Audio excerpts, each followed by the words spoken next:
Hello and welcome to fun learning. साथियों, बहुत बहुत स्वागत है आपका हमारे यूट्यूब चैनल फन लर्निंग में। साथियों, काफ़ी समय से डिमांड चली आ रही थी कि टीचिंग एग्जाम्स को लेके वीडियो बनाइए सर। तो आज से हमने स्टार्ट किया है। एक बेसिकली ये एक सीरीज रहेगी जो स्पेशली टीचिंग एग्जाम्स के लिए रहेगी, चाहे वो सीटेट हो, एमपीटेट हो, केवीएस हो, एनबीएस हो, DSSB हो, यूपीटेट हो, या जो भी टीचिंग एग्जाम्स कंडक्ट होते हैं उनके लिहाज से बनाई जा रही है। और ये स्पेशली ये जो सीरीज रहेगी ये बेसिकली रहेगी हमारी बाल विकास एवं शिक्षा शास्त्र की, चाइल्ड डेवलपमेंट एंड पेडागोजी। चलिए स्टार्ट करते हैं। तो आज का जो टॉपिक है वो वृद्धि एवं विकास। ये हर चैप्टर को हम बहुत अच्छे तरीके से समझेंगे। जो भी टीचिंग एग्जाम्स में आज तक पूछे गए हैं और जो भी आगे पूछे जाएंगे, तो उन सारे ही चैप्टर्स को हम इस पूरी सीरीज में बाल विकास एवं शिक्षा शास्त्र, चाइल्ड डेवलपमेंट एंड पेडागोजी के अंतर्गत शामिल करेंगे। आज हम पहले चैप्टर की बात करेंगे, वृद्धि एवं विकास, ग्रोथ एंड डेवलपमेंट, कि इंसान का या बच्चे का, जो बच्चा होता है, बच्चे का ग्रोथ कंटिन्यूस कैसे होता है और आगे कैसे हर पीढ़ी में, हर अवस्था में वो कैसे उसका डेवलपमेंट होता रहता है, उन सारे ही बिंदुओं पर हम चर्चा करेंगे साथियों। तो टॉपिक को आपको बहुत अच्छे तरीके से देखना है। आज चूँकि पहला टॉपिक है तो इसको आप बहुत अच्छे तरीके से समझने की भी कोशिश करेंगे। यदि हम बात करें ग्रोथ की, वृद्धि की यदि हम बात करें साथियों, तो जो वृद्धि है शारीरिक अंगों में ऐसे परिवर्तन है जिसको हम माप सकते हैं। ऐसा समझ लें कि जिसको हम माप सकते हैं, जिसकी हम तुलना कर सकते हैं, वही हमारी वृद्धि कहलाती है। इसकी कई सारी परिभाषाएं अनेक वैज्ञानिकों के द्वारा दी गई हैं। यदि हम बात करें फ्रैंक के अनुसार, फ्रैंक महोदय एक साइंटिस्ट थे, उन्होंने जो परिभाषा दी है तो उनके अनुसार शरीर के किसी विशेष पक्ष में, किसी स्पेशल पार्ट में जो परिवर्तन होता है उसे हम वृद्धि कहते हैं। इस प्रकार शरीर के लंबाई, चौड़ाई या ऊंचाई, भार आदि में भी परिवर्तन हो सकता है। तो इनकी जो परिभाषा थी कि किसी एक विशेष पार्ट में जो परिवर्तन होगा वही वृद्धि है या ग्रोथ है। हर्बर्ट सोरेनसन जी के अनुसार यदि हम देखें तो इन्होंने ये कहा था कि जो शारीरिक अंगों में आकार एवं भार में जो परिवर्तन होता है उसे हम बेसिकली फाइंड कर सकते हैं, माप सकते हैं, तुलना कर सकते हैं कि कितना वृद्धि हुई है, कितना उसमें ग्रोथ हुई है। मेरेडिथ के अनुसार, जो मेरेडिथ थे, उन्होंने ये बताया कि कुछ लोग जो अभिवृद्धि का प्रयोग केवल आकार के अर्थ में करते हैं और विकास का विशिष्टीकरण के अर्थ में। मतलब कुल मिला के यदि हम इन अलग अलग साइंटिस्ट की बात करें तो सबका एक जो समरी निकलता है वो यही होता है कि जो वृद्धि है, वृद्धि एक निश्चित अवस्था तक होती है और उसको हम फाइंड कर सकते हैं, माप सकते हैं, और आकार और प्रकार में परिवर्तन होता है। चलिए बात करते हैं डेवलपमेंट की, विकास की, कि विकास क्या है। तो यदि हम विकास की बात करें साथियों, तो विकास एक सार्वभौमिक प्रक्रिया है। इस बिंदु को आप याद रखेंगे, कई बार पूछा जाता है। तो विकास जो है यूनिवर्सल है और जो जन्म से लेकर के जीवन पर्यंत तक अविराम चलता रहता है। पूरी होल लाइफ डेवलपमेंट होता है। वृद्धि होल लाइफ नहीं होती, वृद्धि एक निश्चित समय के बाद रुक जाती है, लेकिन जो विकास होता है वो पूरे जीवन भर चलता रहता है। विकास के अंतर्गत सिर्फ शारीरिक वृद्धि ही नहीं होती, बल्कि शारीरिक, मानसिक, सामाजिक, संवेगात्मक आदि परिवर्तन भी शामिल होते हैं। विकास की यदि हम साथियों बात करें तो ये वूम टू टूम होता है। फ्रॉम वूम टू टूम मतलब गर्भकाल से लेके मृत्यु तक ये विकास लगातार निरंतर चलता रहता है। विकास को क्रमिक परिवर्तनों की श्रृंखला भी कहा जाता है। विकास जो होता है उसको हम क्रमिक परिवर्तनों की श्रृंखला भी कहते हैं, क्योंकि ये कभी भी रुकता नहीं है, पूरे होल लाइफ चलता है। और जो विकास की प्रक्रिया में जो परिवर्तन होते हैं वो वंशानुक्रम, हेरिडिटी तथा वातावरण, एनवायरमेंट, दोनों का ही परिणाम होता है। हेरिडिटी की यदि हम बात करें साथियों, तो जो गुण आपको अपने माता पिता से मिलते हैं वही सब हेरिडिटी कहलाती है। और वातावरण जो हमारे आसपास का एनवायरनमेंट होता है, जो परिवर्तन उससे होता है वो वातावरण होता है। चलिए विकास की यदि हम परिभाषाओं की यदि एक बार थोड़ा चर्चा करें तो स्किनर जी के अनुसार विकास जीव और उसके वातावरण की अंतःक्रिया का एक प्रतिफल होता है। जो जीव होता है, इंसान होता है, उसका और उसके वातावरण की पूरी मल्टीप्लाइड होता है ये। और हरलाक जी की यदि हम परिभाषा देखें तो विकास केवल अभिवृद्धि तक ही सीमित नहीं है, वरन अव्यवस्थित तथा समनुगत, जिसमें कि प्रौढ़ावस्था के लक्ष्य की ओर परिवर्तनों का प्रगतिशील विकास क्रम निश्चित है, जिसके परिणाम स्वरूप व्यक्ति में नवीन विशेषताएं व योग्यताएं आती हैं। इनके अनुसार ये कहा गया है कि जब विकास होता है तो विकास में अपने आप को बच्चा आगे की ओर ले जाता है और नई नई चीज़ें सीखते हुए आगे बढ़ता है। मुंडो के अनुसार यदि हम बात करें तो विकास परिवर्तन श्रृंखला की वह अवस्था है जिसमें बच्चा भ्रूणावस्था से प्रौढ़ावस्था तक गुजरता है, विकास कहलाता है। मतलब आप ये मान लीजिए कि जो प्रीनेटल पीरियड होता है उससे एडल्टहुड तक जो है बच्चा लगातार अपना डेवलपमेंट करता रहता है। तो इस तरह से हम ये कह सकते हैं कि जो वृद्धि है साथियों, जो ग्रोथ है वो एक निश्चित अवस्था तक होती है, उसके आकार प्रकार को हम माप सकते हैं, लेकिन जो विकास होता है वो पूरे होल लाइफ तक, भ्रूणावस्था से लेके होल लाइफ तक चलता है। हालांकि अलग अलग साइंटिस्ट, अलग अलग वैज्ञानिकों के द्वारा अलग अलग परिभाषाएं इनकी जो है तो दी गई हैं। चलिए थोड़ा सा इनके डिफरेंस को देख लेते हैं। तो वृद्धि एवं विकास में जो अंतर है, तो वृद्धि का अर्थ शारीरिक परिवर्तन होता है, जैसा हमने अभी आपसे ऊपर चर्चा की, लेकिन जो विकास है ये एक निरंतर प्रक्रिया है और शारीरिक के साथ साथ मानसिक, शारीरिक, सांवेगिक सारे परिवर्तन विकास में होते हैं। वृद्धि संकुचित होती है क्योंकि वृद्धि की अवधारणा विकास की अवधारणा का ही भाग है, लेकिन जो विकास होता है ना, विकास वृद्धि की अपेक्षा अधिक व्यापक होता है। ये कह दें कि जो वृद्धि होती है वो विकास के अंतर्गत ही होती है, लेकिन विकास एक व्यापक है ना, काफ़ी स्टार्टिंग से लेकर लास्ट तक वो कंटिन्यूअस चलता रहता है। वृद्धि का तात्पर्य मात्रात्मक परिणात्मक परिवर्तनों को प्रकट करता है, लेकिन जो विकास होता है गुणात्मक परिवर्तनों को प्रकट करता है। वृद्धि निरंतर नहीं चलती है और शिशु काल के पश्चात धीमी पड़ जाती है, एक निश्चित समय के बाद से धीमी हो जाती है, लेकिन जो विकास की प्रक्रिया है, जो डेवलपमेंट है, वो कॉन्टिन्यूअस चलता रहता है और कभी भी वो जो है तो रुकती नहीं है। इस तरह से विकास और वृद्धि में हमारा परिवर्तन रहा कि जो विकास वो लगातार चलता रहता है और वृद्धि जो है विकास का ही पार्ट है। चलिए प्रकार की बात करते हैं यदि हम, कि जो टाइप्स है विकास के कितने प्रकार हैं, तो साथियों इसको प्रमुख रूप से 5 प्रकारों में बांटा गया है, और इमोशनल है, सोशल है, इंटेलेक्चुअल है, फिजिकल है एंड मोरल है। एक एक की हम चर्चा विस्तार से करेंगे थोड़ा सा। यदि हम बात करें भौतिक विकास, फिजिकल डेवलपमेंट की, तो साथियों जो भौतिक विकास है इसके अंतर्गत बच्चे बाहरी दुनिया वातावरण से सामंजस्य बैठाते हैं, जैसे दौड़ना, खेलना, कूदना, लुढ़कना, चम्मच से खाना आदि। भौतिक विकास प्रमुख रूप से जो फिजिकल डेवलपमेंट होता है वो 2 प्रकार से होता है, 2 महत्वपूर्ण होता है। पहला है ग्रॉस मोटर स्किल या स्थूल गति कौशल। इसमें प्रमुखतः बड़े काम होते हैं, जैसे दौड़ना है तो आपके पैरों का फुट्स का यूज़ होगा, आपके पत्थर फेंकना है तो आप अपने हाथों का पूरा भरपूर मसल्स का उपयोग करेंगे। इस तरह के जो काम होते हैं वो ग्रॉस मोटर स्किल के अंतर्गत आते हैं। यदि हम बात करें सूक्ष्म गति कौशल या फाइन मोटर स्किल, तो इसमें प्रमुखतः छोटे कामों को किया जाता है, जैसे कि आपको क्या करना है, लिखना है तो आप फिंगर्स का यूज़ करेंगे, ड्राइंग करना है, चित्र बनाना है, तब भी आप फिंगर्स का ही यूज़ करेंगे। दूसरा विकास का एक पार्ट आता है, बात करें साथियों यदि हम कॉग्निटिव डेवलपमेंट या इंटेलेक्चुअल डेवलपमेंट की, संज्ञानात्मक विकास की, तो संज्ञान के अंतर्गत बच्चे बाहरी दुनिया से नया ज्ञान प्राप्त करते हैं, न्यू नॉलेज गेन करते हैं और अपने ज्ञान का जो डेवलपमेंट है बच्चे करते हैं। प्रमुख रूप से इसमें भाषा का जो लैंग्वेज डेवलपमेंट होता है, भाषा विकास, वो प्रमुख रूप से होता है। यदि हम बात करें सामाजिक विकास या सोशल डेवलपमेंट, तो सामाजिक विकास के अंतर्गत बच्चे यह सीखते हैं कि समाज में कैसे रहना है, कैसे एक दूसरे से इंटरेक्ट करना है।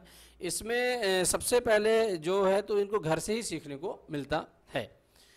नंबर 4 पे यदि हम बात करें कि नैतिक विकास, मोरल डेवलपमेंट, तो इसके अंतर्गत बच्चों का परिवार, समाज में नैतिक विकास सबसे ज़्यादा होता है। उनको यह सिखाया जाता है कि आपको अपने पेरेंट्स या बड़ों के द्वारा बताए गए नियमों को मानना है, पालन करना है और अपने स्वभाव को हमेशा अच्छा रखना है।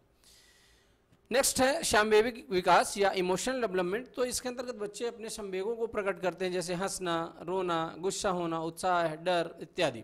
तो इस प्रकार से जो विकास है प्रमुख रूप से 5 पैटर्न पे आधारित है, physical development, emotional development, cognitive development, social development और इमोशनल डेवलपमेंट। ये 5 प्रकार हैं जिनको आपको बहुत अच्छे तरीके से समझने की कोशिश करना है और समझना है। विकास की यदि हम बात करें अवस्थाएं कितनी होती हैं, स्टेज जो हैं, तो कई वैज्ञानिकों ने अलग अलग प्रकार से विकास को वर्गीकृत किया है, डिफाइन किया है। जैसे यदि हम रॉस की बात करें तो इन्होंने शैशवावस्था को 1 से 3 साल तक बताया है, पूर्व बाल्यावस्था जिसको अर्ली चाइल्डहुड कहते हैं 3 से 6 वर्ष तक बताया है, उत्तर बाल्यावस्था की बात करें तो 6 से 12 वर्ष तक है, किशोरावस्था की बात करें या एडोलसेंस की तो 12 से 18 वर्ष तक है। हालांकि एनसीटीई के द्वारा 12 से 19 वर्ष तक बताया गया है। हरलाक जी के अनुसार यदि हम बात करें तो बाल विकास और बाल अध्ययन की दृष्टि से इनका जो वर्गीकरण है वो बहुत ही सामान्य माना गया है और इन्हीं के वर्गीकरण को ज़्यादा प्राथमिकता दी गई है। इनका जो प्रीनेटल पीरियड है, गर्भावस्था, वो गर्भाधान से जन्म तक का है। जो इन्फेंसी है जन्म से 2 सप्ताह का है। बचपनावस्था जो चाइल्डहुड है वो 3रे सप्ताह से 2 वर्ष तक है। उसमें यदि हम अर्ली चाइल्डहुड की बात करें तो 3रे वर्ष से 6 वर्ष तक, और लेटर चाइल्डहुड जो या उत्तर बाल्यावस्था 7 वर्ष से 12 वर्ष तक है। प्यूबर्टी जो एज है वो 12 वर्ष से 14 वर्ष तक है, और जो किशोरावस्था है वो 13 से 17 वर्ष तक, और जो लेटर किशोर एडोलसेंस है या किशोरावस्था वो 18 से 21 वर्ष तक है। फिर बात आती है प्रौढ़ावस्था तो 21 से 40 वर्ष तक की जो एज होती है वो एडल्टहुड होती है। यदि हम बात करें मध्यावस्था मिडिल एज की, तो ये 41 से 60 या 41 से 60 वर्ष तक होती है। और उसके बाद आती है ओल्ड एज, तो ये 60 वर्ष के बाद की एज जो है ओल्ड एज मानी जाती है। इस प्रकार वैज्ञानिकों ने विकास को विभिन्न अवस्थाओं में विभक्त किया है। हम अब अलग अलग करके जो मेन स्टेजेस हैं उनके बारे में डिस्कस करेंगे। यदि हम बात करें गर्भावस्था की, जो प्रीनेटल पीरियड होता है साथियों, तो इसमें सबसे पहले जर्मिनल होता है, फिर एम्ब्रियोनिक और फेटल। तो ये सामान्यतः 0 to 2 वीक्स, 3 to 8 वीक्स तक एम्ब्रियोनिक होता है, जिसमें मिड ब्रेन, फोर ब्रेन और हिंड ब्रेन डेवलप होता है। उसके बाद 9 वीक्स में आप जानते हैं कि बच्चे का बर्थ हो जाता है। तो ये जो अवस्था होती है ये गर्भाधान से जन्म के समय तक की अवस्था मानी जाती है। इस अवस्था में लगभग 9 महीने 40 हफ्ते या 280 दिन का समय इस अवस्था में लगभग यहाँ पर लग जाता है। इस अवस्था में यदि हम बात करें तो विकास की जो गति होती है अन्य अवस्थाओं से तीव्र होती है। समस्त रचना, भार, आकार में वृद्धि, आकृतियों का निर्माण इसी स्टेज में होता है। अच्छा, जो साथियों इस अवस्था में जो परिवर्तन होते हैं, यदि हम बात करें प्रीनेटल पीरियड या गर्भावस्था की, तो ये प्रमुख रूप से शारीरिक ही परिवर्तन होते हैं। इसके बाद बात आती है इन्फेंसी या शैशवावस्था की। तो शैशवावस्था की यदि हम बात करें तो इसमें थोड़ा सा डेवलपमेंट जल्दी होता है और ये 0 से 2 साल तक की उम्र की अवस्था होती है। और एक महत्वपूर्ण पॉइंट ये बनता है कि जन्म के बाद सबसे जो तेज वृद्धि होती है, जो ग्रोथ होती है, वो सबसे ज़्यादा इसी अवस्था में होती है। इट मीन्स की इन्फेंसी अवस्था में ही होती है। इस अवस्था में बच्चे हल्का हल्का चलने भी लगते हैं और इसको मेन रूप से समायोजन या एडजस्टमेंट की भी अवस्था कहा जाता है। चलिए अगले स्टेज की बात करें हम चाइल्डहुड की, बाल्यावस्था की। तो ये 2 पार्ट में रहेगा, अर्ली चाइल्डहुड और लेटर चाइल्डहुड। इस तरह से गैंग एज भी होती है, प्री गैंग एज भी होती है, उन सब के बारे में हम आपसे आगे चर्चा करेंगे। तो यह अवस्था 2 से 12 वर्ष तक चलती है और इस अवस्था में लगभग सभी समयों को, जैसे प्रसन्नता, क्रोध, एंगर, हर्ष, उत्साह, घृणा, ये सारे ही संवेग जो है इसमें विकास इनका हो जाता है। और इसको यदि हम बात करें तो 2 भागों में हम पढ़ते हैं, अर्ली चाइल्डहुड और लेटर चाइल्डहुड। तो यदि हम अर्ली चाइल्डहुड की बात करें तो ये 2 से 6 वर्ष तक होती है और लेटर चाइल्डहुड या उत्तर बाल्यावस्था 7 से 11 वर्ष तक की होती है। इस अवस्था में बच्चा बहुत तेज भाषा सीखता है, मतलब इसका जो डेवलपमेंट होता है उसका बहुत तेज भाषा विकास होता है। और अर्ली चाइल्डहुड की यदि हम बात करें तो ये प्री स्कूल एज है, मतलब स्कूल के पहले की अवस्था है। और लेटर चाइल्डहुड इसके स्कूल एज है, क्योंकि आप 6 साल के बाद जो है तो बच्चे स्कूल में जाना चालू कर देते हैं। यह प्ले एज है, खेलने की अवस्था है, और यह स्कूल जाने की अवस्था, स्कूल की अवस्था है। इसमें बच्चे, इसको हम प्री गैंग एज भी कहते हैं, मतलब बच्चे समूह में नहीं रहते हैं, लेकिन जैसे ही लेटर चाइल्डहुड चालू होता है तो गैंग एज की अवस्था चालू हो जाती है और बच्चों को समूह में रहना ज़्यादा पसंद होता है। तो जो बाल्यावस्था साथियों 2 पार्ट में रहती है, अर्ली चाइल्डहुड और लेटर चाइल्डहुड। चलिए बात करते हैं हम एडोलसेंस, जिसको हम स्टॉर्म एंड तूफान और तनाव की अवस्था कहते हैं। किशोरावस्था, एडोलसेंस में बच्चे ग्रुप में रहना ज़्यादा पसंद करते हैं, है ना। ये जो अवस्था होती है ये 13 से 19 साल की अवस्था होती है और इस अवस्था को साथियों स्वर्ण काल की अवस्था भी कहा जाता है। इस अवस्था में शारीरिक, मानसिक, हार्मोनल बदलाव जो होते हैं वो बहुत तेज़ी से होते हैं। बाल्यावस्था से किशोरावस्था की ओर इस स्टेज में हम जाते हैं। इस अवस्था में दोस्तों के साथ रहना, उनकी बातें मानना, आत्मसम्मान की, अपनी खुद की रिस्पेक्ट होना, ये सब चीज़ें बहुत ही महत्वपूर्ण हो जाती हैं। स्टेनली हॉल एक साइंटिस्ट थे, उन्होंने ये बात कही थी कि जो किशोरावस्था, जो एडोलसेंस है, वो तूफान एवं तनाव की अवस्था है, स्ट्रेस एंड स्टॉर्म की अवस्था है। इसलिए बच्चों को बहुत ही अच्छे तरीके से केयर करना चाहिए और इसको एक ट्रांजिशनल पीरियड, परिवर्तन की अवस्था भी कहा जाता है।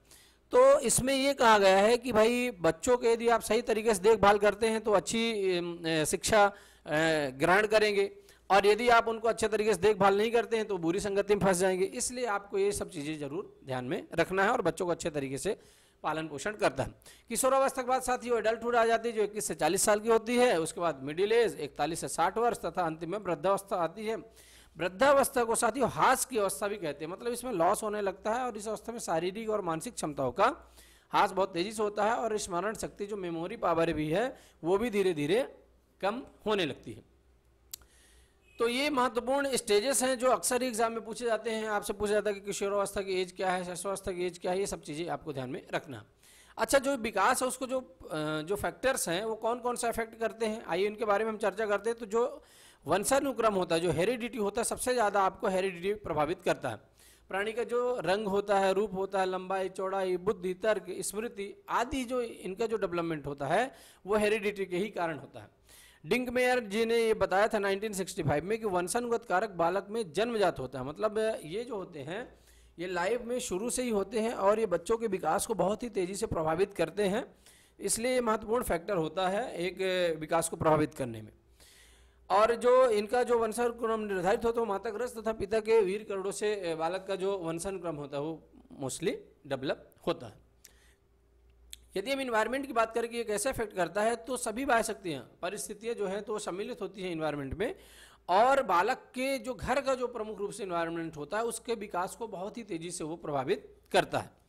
तो ये आपको ध्यान रखना है ना, वंशानुक्रम के साथ साथ इन्वायरमेंट भी बहुत प्रभावित करता है। यदि आप जानते हैं कि यदि न्यूट्रिशन अच्छा नहीं होता, आहार अच्छा नहीं होता है, तो बच्चे का विकास रुक जाता है, बाधित हो जाता है, और यदि विकास अच्छा होता है तो उसका आहार अच्छा होता है तो विकास भी उसका अच्छा होता है। अगले बिंदु की हम बात करें तो जो डिजीज़ होती हैं वो भी बहुत ज़्यादा बच्चे को प्रभावित करती हैं। बाल्यावस्था में यदि कोई बालक ज़्यादा बीमार रहता है तो उसका विकास भी, शारीरिक मानसिक विकास भी अवरुद्ध हो जाता है या रुक जाता है। इसके बाद अब आती है कि अंतःस्रावी जो ग्रंथियाँ होती हैं, एंडोक्राइन ग्लैंड्स, बालक के अंदर जो पाई जाती हैं ग्रंथियाँ, उनसे तरह तरह का स्राव होता है, सिक्रीशन होता है, तो जो शारीरिक मानसिक तथा विकास तथा व्यवहार को भी महत्वपूर्ण ढंग से ये प्रभावित करती हैं। जैसे यदि हम पुरुषों की बात करें, मेल्स की, तो दाढ़ी, मूछें और मोटी आवाज़ होना तथा इस ऋतु में लक्षणों का विकास जनन जो होता है ये जनन ग्रंथियों गोनाइड ग्लैंड्स के द्वारा ही निर्भर होता है। मतलब यदि हम बात करें यदि पुरुषों की, तो उनमें जो दाढ़ी होती है, मूछें होती हैं, आवाज़ मोटी होती है, ये सब गोनाइड ग्लैंड्स की वजह से ही होता है। अगला फैक्टर है इंटेलिजेंस, बुद्धि। जो बच्चे तीव्र बुद्धि के होते हैं उनका विकास बहुत जल्दी होता है, और जो धीमी बुद्धि के होते हैं, मंद बुद्धि के होते हैं, उनका विकास धीमे होता है। मतलब जो विकास भी होता है वो विकास आयु के विभिन्न स्तरों पर ही डिपेंड करता है। यदि हम बात करें अगले बिंदु की यौन सेक्स, तो यौन भेदों का भी जो शारीरिक और मानसिक विकास पर बहुत प्रभाव पड़ता है। जन्म के समय जो बच्चियां या जो लड़कियां लड़कों की अपेक्षा कम विकास करती हैं, लेकिन जो जैसे ही प्यूबर्टी पीरियड आता है तो साथ ही जो लड़कियों का विकास है और जो परिपक्वता है, मैच्योरिटी है, वो लड़कों की तुलना में बहुत तेज़ी से होता है। तो इस तरह से जो फैक्टर्स थे वो विकास को बहुत तेज़ी से प्रभावित करते हैं। इसलिए इन सब चीज़ों का होना बहुत ज़रूरी होता है कि अच्छा इन्वायरमेंट मिले, अच्छा खाना मिले, रोगों से बचे, है ना, अच्छी बुद्धि हो, अच्छा विकास हो, तभी होगा अच्छे से विकास। यदि हम बात करें विकास के जो सिद्धांत है साथियों, प्रिंसिपल हैं, तो विकास सार्वभौमिक है तथा निरंतर चलने वाली प्रक्रिया है, जैसा कि हमने आपको बताई है, और जो हर व्यक्ति का विकास हो निश्चित नियमों के अनुसार ही होता है। जैसे विकास का जो एक क्रम है वो निश्चित प्रतिरूप में होता है, डेवलपमेंट फॉलो सर्टेन पैटर्न। मनुष्य का विकास, शारीरिक विकास 2 दिशाओं में होता है। हमेशा एग्जाम में पूछा जाता है कि सेफेलोकॉर्डल डेवलपमेंट क्या है या प्रॉक्सिमल डिस्टल क्या है, तो आप इसको याद रखेंगे कि जो सेफेलोकॉर्डल डेवलपमेंट सीक्वेंस है वो मस्तकाधुमुखी दिशा है। इसमें शारीरिक विकास सिर से पैर की ओर होता है। पहले सिर डेवलपमेंट होगा, उसके बाद पैर का डेवलपमेंट होगा। भ्रूणावस्था से प्रीनेटल पीरियड से लेके अन्य सभी अवस्थाओं में इसी क्रम में विकास होता है। यदि हम बात करें निकट दूर दिशा प्रॉक्सिमल डिस्टल डेवलपमेंट की, तो इसमें शारीरिक विकास पहले केंद्रीय भागों में होता है तथा इसके बाद केंद्र से दूर के भागों में होता है। पहले आपका सेंटर डेवलपमेंट होगा, उसके बाद बाकी पार्ट जो है तो डेवलपमेंट होंगे। उदाहरण के लिए पहले पेट और उसके बाद धड़ में क्रियाशीलता जल्दी आती है। नंबर 2 की यदि हम बात करें तो विकास सामान्य से विशिष्ट की ओर होता है, स्पेसिफिक होता है। पहले सामान्य भागों का विकास होगा, फिर धीरे धीरे जो है तो विशेष भागों की ओर विकास अग्रसर होता है। यह नियम शारीरिक, मानसिक, सामयिकात्मक तथा सभी विकास पर ही लागू होता है। डेवलपमेंट प्रोसीड्स बाय स्टेज, मतलब अन्य विभिन्न अवस्थाओं में अलग अलग विकास होता है। ऐसा नहीं कि आपका पहले विकास हो जाएगा बाद में दूसरी अवस्था में धीमा होगा। तो जो जिस अवस्था में विकास डिसाइड होता है वही से ही विकास आगे भी होता जाता है। विकास में व्यक्तिगत विभेद सदैव स्थिर रहते हैं। यदि हम बात करें इंडिविजुअल डिफरेंसेस की साथियों, तो प्रत्येक बालक की विकास दर स्वरूप में व्यक्तिगत विभिन्नता पाई जाती है। उदाहरण के लिए जिस बालक में शारीरिक क्रियाएं जल्दी संपन्न होती हैं वह शीघ्रता से बोलते भी हैं, और जिनमें जल्दी नहीं होती है वो धीरे धीरे उनका विकास होता है, धीरे धीरे बोलते हैं। Development proceeds in a spiral fashion, विकास की जो गति होती है उसमें साथियों तीव्रता और मंदता पाई जाती है। ऐसा नहीं कि वन लाइनर होता है, ऐसे नहीं होता कि एक ही लाइन में ऐसे चलेगा, वो कभी ऊपर नीचे होता रहता है ना, एक ही गति से आगे नहीं बढ़ता है, वो धीरे धीरे जो है डेवलपमेंट उसका होता रहता है। विकास में विभिन्न स्वरूप परस्पर संबंधित होते हैं। यदि हम बात करें तो इसमें सभी जो स्वरूप है वो एक दूसरे से रिलेटेड होते हैं। विकास में विभिन्न स्वरूप जो है परस्पर रिलेटेड होते हैं। Various forms are interrelated in development. मतलब ये कहे कि यदि बात करते हैं पूरे होल ब्रेन डेवलपमेंट की, तो सभी जो है पार्ट्स एक दूसरे से रिलेटेड होते हैं। विकास परिपक्वता और शिक्षण का परिणाम होता है। मतलब जो डेवलपमेंट होता है वो results from a maturation and learning, ये दोनों ही महत्वपूर्ण होते हैं। मतलब परिपक्वता से ही तात्पर्य वंशानुक्रम से होता है, जिसमें शारीरिक गुणों का विकास होता है, और जो शिक्षण और अभ्यास परिपक्वता के विकास में सहायता प्रदान करते हैं। यह सीखने के लिए परिपक्व आधार तैयार करना जरूरी होता है। तो ये दोनों ही चीज़ों पे डिपेंड करता है। विकास एक अविराम प्रक्रिया है। Development is a continuous process. आप जैसा कि आप जानते हैं कि जो डेवलपमेंट होता है वो लगातार होता रहता है, कभी भी ना रुकने वाली प्रक्रिया है। इसलिए हर बच्चे का विकास अलग अलग परिस्थितियों में डिपेंड करता है। जिसको कोई दिक्कत नहीं है उसका विकास जल्दी होता है, जिसको कोई दिक्कत है उसका विकास धीरे धीरे होता है। तो इस तरह से साथियों जो है तो हमारा आज का टॉपिक कंप्लीट होता है। पहला चैप्टर हम लेके आए हैं बड़े ही उत्साह और एनर्जी के साथ। आप इसको बहुत अच्छे तरीके से देखें और सीखें। ये पूरा चैप्टर आपको देखने समझने के बाद ऐसा नहीं है कि ग्रोथ एंड डेवलपमेंट, वृद्धि एवं विकास से कोई भी पोर्शन आपका छूटेगा। चलिए बिना देरी के हम अपने टेस्ट की ओर बढ़ते हैं और देखते हैं कि आज का जो इंपॉर्टेंट टेस्ट है उसमें कौन कौन से क्वेश्चन शामिल किए गए हैं। तो पहले ही क्वेश्चन की बात करें कि जो विकास की अवस्था है को तनाव व तूफान की अवस्था किसके द्वारा कहा गया था। तो ये कौन सी अवस्था है जिसको ये भी बताया गया था कि किसके द्वारा कहा गया था, और ये भी बताया गया था कि किस अवस्था को कहा गया था। तो इसमें आपको दोनों ही आंसर कमेंट करके देना है। पहला है बाल्यावस्था, दूसरा है किशोरावस्था, तीसरा है शैशवावस्था, या चौथा है प्रौढ़ावस्था। साथियों यदि आपने अच्छे तरीके से पूरे टॉपिक को समझा है तो आप इसका आंसर बहुत अच्छे तरीके से दे पाएंगे। तो जो स्टॉर्म एंड इफेक्टिव अवस्था है उसको हम किशोरावस्था के नाम से जानते हैं। तो किशोरावस्था जो है साथियों तनाव एवं तूफान की अवस्था है, और इस शब्द को दिया था स्टैनली हॉल जी ने। तो आपको ये भी याद रखना है। शैशवावस्था कितने वर्ष तक की आयु को कहा जाता है। 4 ऑप्शन आपके सामने हैं, इसमें से जो सही आंसर है उसको आपको देना है। 0 से 2 वर्ष, 6 से 12 वर्ष, 13 से 19 वर्ष, या 14 से 20 वर्ष। ये इन्फेंसी पीरियड है साथियों। जो इन्फेंसी पीरियड है प्रीनेटल पीरियड के बाद, गर्भावस्था के बाद आता है, और 0 से 2 साल तक का समय होता है उसको हम शैशवावस्था के नाम से जानते हैं। चलिए प्रश्न नंबर 3 की चर्चा करें कि किस अवस्था में जन्म के बाद सबसे तेज वृद्धि होती है। किशोरावस्था, शैशवावस्था, वृद्धावस्था, या बाल्यावस्था। तो मैंने इस टॉपिक को बहुत अच्छे तरीके से डिस्कस किया है, और आपको याद होगा कि जो जन्म के बाद है सबसे ज़्यादा जो तीव्र वृद्धि होती है वो होती है हमारी इन्फेंसी पीरियड में, मतलब शैशवावस्था में। इसको आप जरूर याद करके रखेंगे, कई बार क्वेश्चन रिपीट किया गया। प्रश्न नंबर 4 की बात करें कि प्रारंभिक बाल्यावस्था की उम्र क्या होती है। जो अर्ली चाइल्ड होता है उसकी उम्र क्या होती है। 0 से 2 वर्ष, 2 से 6 वर्ष, 13 से 19 वर्ष, या 6 से 12 वर्ष। तो साथियों जो अर्ली चाइल्डहुड होता है, प्रारंभिक बाल्यावस्था होता है, उसकी जो उम्र होती है वो 2 से 6 वर्ष होती है। 2 वर्ष से लेकर 6 वर्ष तक की जो उम्र होती है वो प्रारंभिक बाल्यावस्था की उम्र कहलाती है। चलिए प्रश्न नंबर 5 की चर्चा करें कि किस अवस्था में बच्चों में विषम लिंगी भावना, अपोजिट सेक्स का विकास होता है। जो अट्रैक्शन होता है वो अपोजिट सेक्स की भावना बहुत ज़्यादा डेवलप होने लगती है। कौन सी अवस्था है। शैशवावस्था है, इन्फेंसी वृद्धावस्था है, ओल्ड एज, या किशोरावस्था है, एडोलसेंस, या बाल्यावस्था चाइल्डहुड।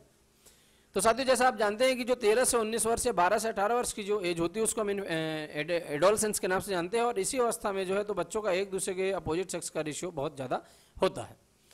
चलिए अगले क्वेश्चन की ओर देखते हैं कि किशोरावस्था किताब किसके द्वारा लिखी गई है। एक महत्वपूर्ण क्वेश्चन है। स्टैनली हॉल, हरलॉक, आइजनेक, या मुनरो।